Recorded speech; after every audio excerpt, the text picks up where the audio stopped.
Yo, what's going on, man? Top of the morning to the gambling gang, to all of the podcast listeners. My name is Chris, and this is Casted with Chris, the NBA betting show slash podcast, presented to you guys as always by the Basketball Forever podcast network. A lot of great guys over there, a lot of great podcasts over there. I always encourage you guys to go check them out. It's not just the gambling stuff that I talk about, but it's a lot of basketball conversations in general being had over there by a lot of excellent guys, man. So check them out on their social media platforms. They're available on Instagram, available on Twitter, available on Facebook as well. So check those guys out. Uh, as always, we got a lot to get into, man. Today's December the 5th, 2022. We had some action yesterday, and we got some more action today, man. We got a nice little slate of games. I'll keep it. I'll be honest with you guys as always, man. It's not a ton that I'm looking at today. Trying to stay sharp.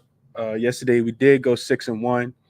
If you guys tuned in to the NBA Crispy Captain show yesterday around noon Eastern time, we gave out some winners yesterday. I'm not gonna go through all of them, but Donovan Mitchell was looking for Donovan Mitchell to score some points yesterday. He shot the ball 22 times and only finished with 23 points. So that was a tad bit frustrating in the loss that we had. But yeah, not here to dwell on the past. Let's keep moving, man. Moving on to the present. We got a few games that I want to get into and talk about today. First game up is and I appreciate you guys for being here as well, man. All my regulars here in the morning with me. I appreciate you guys. Hit the like button for me. Subscribe to the videos if you guys haven't already. And let's get to it, man. Let's get to it. Good morning, Patrick. Good morning, Casey. Appreciate you guys for being here. Let's get into it though. Let's talk about the games. I got a couple games I want to talk about. Official play that I'm really close to making that I haven't yet. But let's talk about it. So first game up, we got the Milwaukee Bucks and the Orlando Magic. You guys can see I have it pulled up on the screen as far as the odds. We this is a tough game, extremely tough game. You see a point spread that's already ballooned.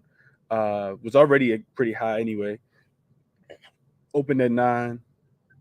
Opened at 8.5. Already up to 9.5 at some places as well.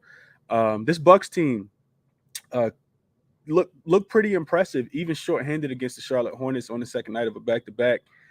Without all of the guys, we know that Coach Bud rested all the guys in that game one on Saturday, and just kind of giving them the day off against a shorthanded Charlotte team as well, and they were able to go in there and clean Charlotte up. Orlando, they continue to fight hard, man. I had a personal bet against Orlando on Saturday as well in that Toronto game. It was more so on Toronto, not a fate of Orlando, but Orlando was on the second night of a back to back with travel as well as Toronto as well. Toronto just been not playing up to competition. This Orlando team is tough though, man. I'll give them that.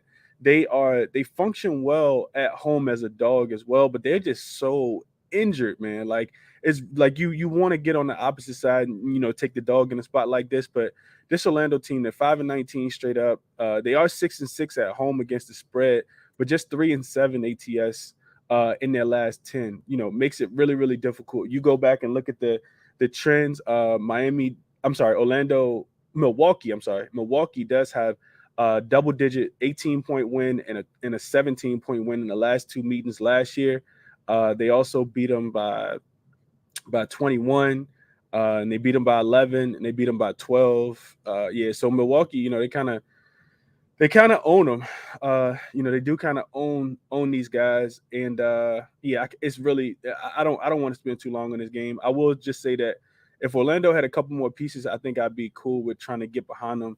I think everybody's off the injury report for Milwaukee, besides of course Serge Ibaka, but I think Giannis and Grayson Allen is listed as questionable, but Giannis and Drew Holiday and Chris Middleton and Brooke Lopez probably all will play in this game. They'll return in this one. On the Orlando side, the injuries that I'm talking about, Jalen Suggs is already listed as out.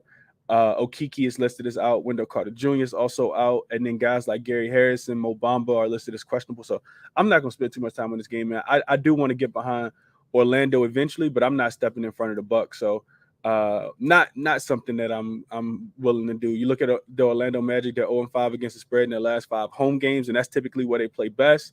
0-6 in their last 6 games versus a team with a winning straight up record, and they're 0-4 in their last 4 games playing off 1 day's rest. So not a spot that I'm looking to get behind Orlando in, but I would only be able to look towards Orlando in this spot, wanting to kind of back them. The Bucks they look sharp when they want to. You just worry about a look ahead spot for them, or them just kind of overlooking this game. They do have Sacramento on deck on Wednesday. So that'll be a game I'm pretty sure they, probably been watching Sacramento, and they get Sacramento at home too. So that's what I got for you guys on that one. Like I said, not going to spend a lot of time there. Clippers and Hornets, another game that I'm not going to spend a lot of time on. We just don't know the status. We see Kawhi and PG get upgraded from doubtful to questionable, and then they still don't play. We see the Clippers get smacked up by the Sacramento Kings on Sunday. So in theory, it's a spot where you want to bow on the Clippers because they're not going to keep getting beat up, but they're just extremely depleted. They don't have a lot offensively. They try to bring it defensively, which is why you see the total in this one at 216 and a half, 217. But they don't function as well. They can function well on the road, but then you guys like Norman Powell who are still out. Like I talked about, Kawhi Leonard and PG is listed as questionable for this game. I saw Kawhi Leonard also listed as questionable for this one. So another game I'm not going to spend too much time on. Luke Kennard is also listed as questionable in this one. The Clippers need some offense, especially if you're going to, you can play defense for a certain amount of time, but eventually you're going to take your foot off the gas. And the Hornets, they can score at times. They definitely can score. So I would wait on the status of those guys. Of course, the spread's probably going to move, but nothing that I feel confident in betting right now. Moving along, this Celtics and the Raptors game. Full disclosure, I do not have this one completely figured out yet, but I did want to mention one thing. So Celtics coming off the big win. I'm gonna take a complete deep dive in this game. A game that I probably will want to be on a side in. The Raptors typically play the Celtics really, really tough, but we know that the Celtics have just been on a heater, man. They did lose against the Miami Heat at home to conclude their 6-game homestand the other day, but then they went on the road yesterday and beat up a Brooklyn. Well, I wouldn't say beat up, but they did end up smashing Brooklyn, specifically late in that game. Brooklyn was kind of hanging around, keeping it to about a 6 or 7 point game up until about middle of the fourth quarter. And then you see the Celtics, they just keep moving the ball. They just keep taking really good shots. And they keep knocking them down, man. Shout out to Jaylen Brown. Dude went absolutely bananas yesterday. I didn't play that game I just wanted to kind of watch, but my lean was towards the Celtics in that one. I just didn't want to play it because of the revenge factor. But Brooklyn, I think they just got Brooklyn number, man. That version of Brooklyn, maybe Brooklyn needs Ben Simmons and they'll be better. But that's not a team I'm looking to. I'm not looking to fade the Celtics at any capacity. I don't even care if it's on the second night of a back-to-back. And one of the things that I wanted to share was that you look at these teams at the rest disadvantage, and I know that's something that I take into consideration when I'm handicapping these games. The Boston Celtics are the second. I can't remember if it's first or second. Yeah, you guys I apologize for that, but they're just put it like this: they're either 1 or 2 ATS wise with the rest disadvantage this season. So Boston, a lot of times you try to look for a way to fade Boston. Boston plays extremely well even with the rest disadvantage. This team just plays hard. They move the ball. They're not highly dependent upon one guy, even though Jason Tatum and Jaylen Brown are the guys that typically score all the points. So, like I said, I want to take a deep dive in this game. I think the Raptors are better than they have been recently. If you take away the win against the Orlando Magic on Saturday, those 2 losses to the shorthanded Pelicans and the Brooklyn Nets are not the version of the Raptors team that I was accustomed to seeing, not playing hard or well on the defensive end. And they're one of those teams that their offense is highly influenced by their defense, their ability to be able to turn you over, get out and run in transition to get easy buckets because they don't have the best half-court offense. But getting Siakam back, having him get accustomed to, playing with the guys and getting his flow back because he was injured for about 2.5 weeks. So I'll probably be looking towards the Celtics in this spot. I don't like fading the Raptors, but I think the Celtics probably can keep it going. Nothing official for me. Like I said, I got to take a harder look into this game for sure. Just wanted to kind of share that. And I know Marcus Smart missed yesterday as well with the hip injury. It didn't matter. Brogdon came in, cleared his PRAs, almost, had a triple-double type performance. So, yeah. Let me see what you guys say in the comment section before I move on to this Thunder and the Hawks game. Good morning. Good morning. What's up, Jew? What's up, JR? What up, Ant? Appreciate you being here as well. Good morning, Brian. Top of the morning to you as well.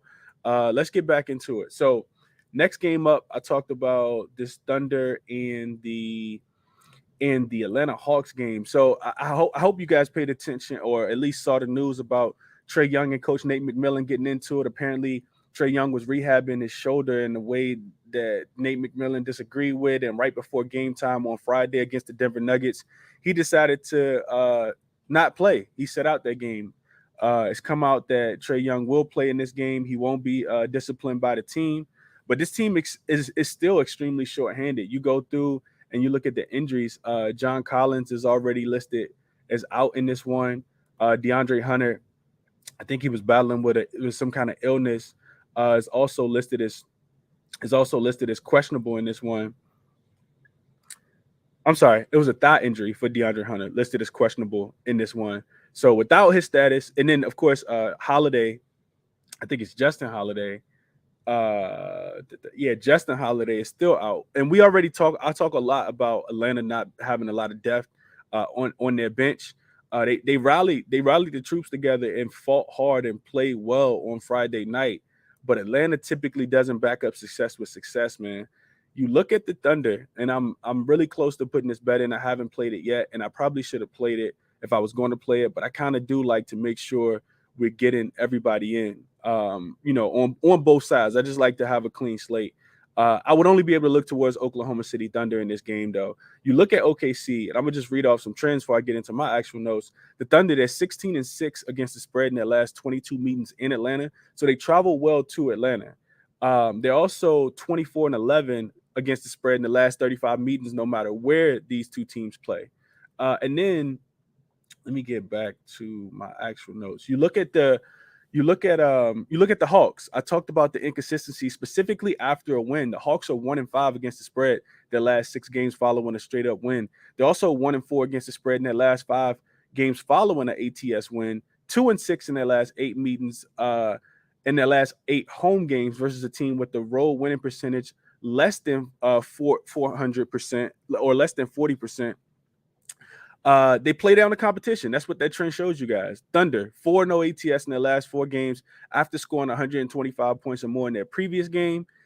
And I just mentioned 16-6 in their last 22 meetings in Atlanta specifically. So you look at this Thunder team. They just played extremely, extremely hard on Saturday night in Minnesota and actually beat Minnesota. You see Rudy Gobert get kicked out of the game for tripping. And that just kind of opened the floodgates up for points to be scored in that game, because if the Thunder struggle at all, it's their ability to be able to shoot the ball, their ability to be able to kind of specifically in that spot against a guy like Rudy Gobert, specifically being able to score in the paint. When Rudy Gobert got kicked out of that game, I said, man, this game might end up with 300 points, and it almost got there. It was a lot of points scored in that game. Clint Capella should be in, to try to limit some of that today. But when you're missing guys like John Collins and DeAndre Hunter, if DeAndre Hunter doesn't play, I would only be able to look towards the Thunder plus the 7 in this spot. I think this is a it could be a 1 or 2 possession game in this spot. Like I said, Hawks is extremely inconsistent. Haven't placed that bet yet, but strong lean towards the Thunder plus the 6.5. Moving along, we got the 76ers and the Rockets, and then the Suns and the Mavs, a game I do want to talk about. So see if we can get these 2 games in, probably finish after whatever time we are at whatever time limit we are at that spot is where we'll probably wrap up. The Sixers and the Rockets game, not a lot in this game. Sixers coming off the loss against Memphis on Friday night in a game that we did get correctly. The Rockets coming off the loss against Golden State after beating Phoenix outright as I think 10.5 point dogs, 11 point dogs in that spot. They fought hard against the Golden State Warriors as well. Just this team they just don't play defense, quite frankly. So back home after a 2-game road trip, Gorgeous Niang is listed as questionable, but more importantly, James Harden said he's actually on track to play. We know this is his old team. Not 100% sure what he looks like. Am I interested in taking guys in their first game back after missing 3 weeks to a month? Not necessarily, but if you are going to take them, one of the things you want to look at is how well the other team plays defense. And I don't think that the Houston Rockets are trying to stop anybody. This team plays hard. They're a really great offensive rebounding team, and they can get hot. They're streaky from 3, right? They can score 130 points, or they can finish at 105. I specifically want to look at the total in this one. 221 points to me feels like a tad bit too low. If the 76ers were at home, I would say, okay, cool. I understand, because 76ers are one of the better defensive teams. But when James Harden comes back, not necessarily. This game is extremely difficult to cap, not knowing the status of Harden, because he could potentially still sit out. And I would also be looking at some Alfred Sengun props. We know that the 76ers, they typically let big men score the ball. Joel Embiid focuses a lot of his attention on the offensive end. Not to say that he's not a really good defender, because he is, but I look for Sengun to be able to score the ball. What I wanted to talk about as far as isolating this game and getting straight to the total. So with James Harden in, and of course, like I said, we haven't seen him recently, the Sixers score a few more points and they give up a few more points as well. They're 5-4 to the over when James Harden plays, including 5 of the last 6 games before he was injured, all went over. Compared to scoring scoring fewer points when James Harden isn't in the game, they're allowing 5 more points when he's actually in the game. So James Harden in, of course, they score more, they give up more. James Harden out, they actually score less and they give up less. Sixers 9-4-1 to the over in games that James Harden didn't play in so far. We know that they kind of walked the ball up. They played through Joel Embiid, kind of methodical. I see points in this game. Even I know it's James Harden first game back. They still don't have Tyrese Maxey, but I kind of feel like this game could go over. I still want to do some more work on that, but that's what I wanted to share with you guys. I would say a strong lean towards the over 221. I think the total did come up. I think it opened at 220. I think that probably still some value there on the over in that game. The Houston Rockets aren't looking to guard anybody, so I think that the 76ers will be able to score in this one. And I think the Rockets should be able to put up some more points too, specifically if James Harden comes back. Next game up and last game I wanted to talk about real quick. Hit the like button for me if you guys can. Also, real quick, I wanted to mention this as well, because I always fail to mention this. On Monday, Wednesday, and Fridays, the Cashed It with Chris NBA betting show / podcast is available via all podcast platforms. So if you guys are wanting to listen at a later time, you guys can download it on Apple Podcasts, on Spotify, and listen to the playback. You guys don't have to watch the YouTube video. So just kind of wanted to mention that real quick. Like I said, hit the like button for me, share the videos, and subscribe. Retweet if you're watching on Twitter. But real quick, let's get into this last game. So Suns and the Mavs. This is the game that I'm really, really excited about tonight. The game that I'm probably going to be, locked in and watching. You get a spread that opened at 3.5 in favor of the Mavericks. Total in this one opened at 221.5. Suns coming off the blowout win yesterday. They, in a game that we got correctly, took the team total over for the first quarter. First half, could have took the full game team total over. They all cashed. I think the Suns scored 133 points yesterday in San Antonio. The Mavs coming back home off a 2-game road trip. They lost in Detroit outright on Thursday. And then they went to New York on Saturday, and smacked the Knicks up. Specifically in the third quarter, we see Tim Hardaway Jr. catch fire. I think he had 5 threes in the quarter. They scored 40 points in that quarter.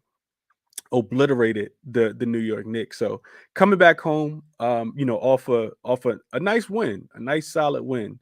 Injury wise, I think Chris Paul is still out, even though he has been shooting around with the team.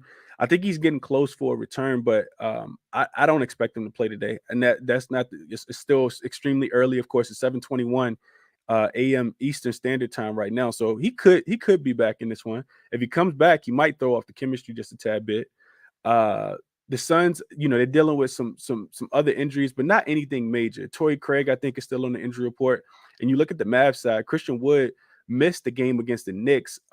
He was listed as out with an illness So he'll come back and be questionable in this one. Not 100% sure if he's 100% in his return, but here's the only way I can look in this game: the Suns plus the 3, plus the 3.5. I think this is an extremely winnable game for the Suns. Haven't put this bet in my pocket, but it's my strongest look of the day so far. So one, you get the playoff revenge. We know how this ended last year with the Dallas Mavericks going to Phoenix and absolutely thrashing the Phoenix Suns.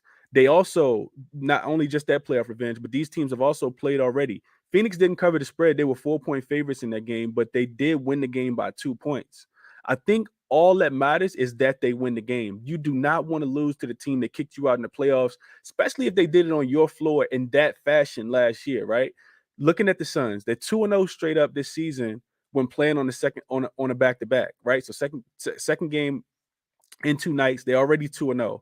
They're 5-1 against the spread ATS in their last 6 games playing on 0 days rest. So the Phoenix plays really, really tough anyway. We know that they've been, if you've been paying attention to them, they've been really, really balling. Besides the loss against the Houston Rockets the other day, this team has been on fire. I think Devin Booker is probably an MVP not probably. He is one of the front runners for the MVP candidate, specifically in the Western Conference. Guys like him, guys like Steph. Luka, I don't think can go in that conversation just because of how bad Dallas' record is right now. But Dallas does play better at home. Getting back to this though, the Phoenix Suns 13-5 and 13-5 straight up, 12-6 against the spread this season when they're at the rest disadvantage. That's the third best. I talked about the Kings and the Celtics being the number 1 and number 2 team, but this Phoenix Suns team, this Phoenix Suns team, 13-5 straight up, 12-6 ATS this season when they're at the rest disadvantage. That was one of the things where I was like, I know they played yesterday. I know they kind of beat the 70 the San Antonio Spurs up, but they didn't have to do much, right? It's a short travel from San Antonio to Dallas. Ayton and Devin Booker played 27 and 25 minutes yesterday. And you could argue that Phoenix, they knew that they had this game up on deck and they wanted to get that game out of the way early yesterday with a big game on par for today. And that's exactly what they did. Third quarter with 5-6 minutes left, this game was over and they just set out the rest of the game. Suns 3-0 against the spread this season as a dog. They've won every single time that they were a dog. ATS wise, I'm sorry, 3-0, 3-0 straight up, and 3-0 ATS, 2-1 as a dog. The loss came against the Miami Heat. Then you look at the Mavs. They're another team that's pretty inconsistent. They're 0-4 against the spread in their last 4 games following a ATS win. They're also 2-10 against the spread in their last 10 games versus a team with the winning straight up record. I could only look towards the Phoenix Suns. I'm always transparent with you guys. Haven't put the ticket in my pocket yet, but that's probably the way I'm going to end up playing this game. It's the Suns plus the 3.5. And I also think that, Suns probably early in this one as well. Phoenix, they typically play early. They typically play well early. So that's what I got for you guys, man. 24 minutes in the books. Let me see what the comments say before I get out of here, man. Thunder +7, 16-5-2 straight up. What's up, LJ? Second half 12-5 ATS as a dog. I like it, LJ. The Thunder and the Suns are my 2 favorite looks so far today. I haven't bet either one of them yet. I like to take a deeper dive into the games and sometimes make sure I get all that injury news if I need to. Mike said just dropped in. How you like Capella rebounds versus OKC? I hadn't even thought about that, Mike, but how could you not like them? Like we just feast against OKC against big men. So I would, look at that line. If it's out already, probably want to hop on that one early. I would only project that line is going to get worse throughout the day. Love the look on that one, Mike. I hadn't even capped player props yet, if I'm being completely honest with you guys. Just kind of looking at size. Like I said, OKC plus the 6.5. And the Suns plus the 3.5. Taking 2 dogs, man. I like the dogs today. KC said PJ Tucker revenge game. Man, PJ Tucker got to hit it. He got to get a point for me first. PJ Tucker, Barstow say he out there doing cardio. That's exactly what he doing.